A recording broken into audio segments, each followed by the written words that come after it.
التسجيلات في ملعب برشلونة. كرة إلى الأمام خطيرة لنيمار. نيمار عودة سواريز. نيمار مدرسة تقدم وتصل على المواهب والنجوم. لوكا مودريتش لمس على جهة اليمين. بيلمر بكرة عرضية خطيرة عند ليو مع نيمار. ليو يحاول ساب ركلة جزاء. لا نعلم إذا كانت ركلة جزاء لا، لكن علينا انتظار محاولة رونالدو في الجهة اليمنى. رونالدو عطى من الأول. رونالدو مر. كريستيانو في الكلاسيكو. أول تسديدة في الكلاسيكو. عرضية أخرى جاريث بيل لكريم. تسديدة لكن الدفاع عادت إلى بيل على اليسار. بيل بكرة لكن رونالدو والجماهير تنتظر. كريستيانو يلعب كورة. الدقائق الأخيرة في شوط المباراة الأول. انيستا عدى بمهارة. لمسة لنيمار خطيرة لبرشلونة. عرضية لكنها بعيدة عن الكل. ثاني من بعيد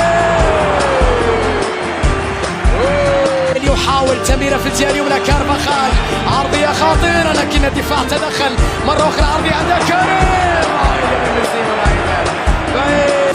من كرة ثابتة.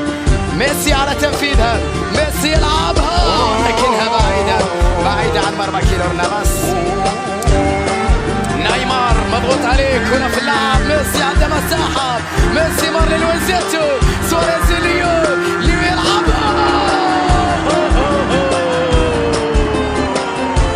الاحتكاكات القوية إلى غير ذلك. حب الفوز وحب التألق في الكلاسيكو وحب الانتصار في ليلة غير عادية. محاولة رأسية.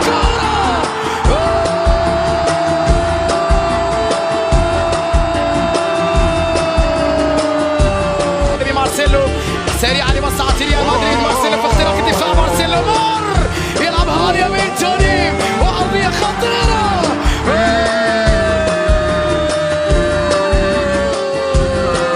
جيدة لأتلتيكو اللي فاز في اليوم بنتيجة عريضة على بيتيس. جاريث بيل يحاول.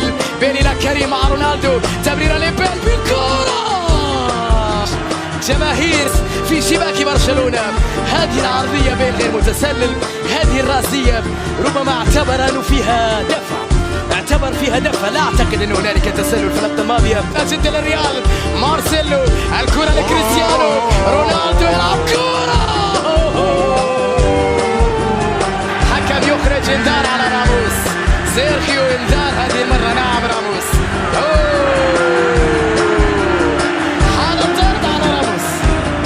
مدريد. تمرير على جهة اليمين. جاريث بيل عرضية باتجاه كريستيانو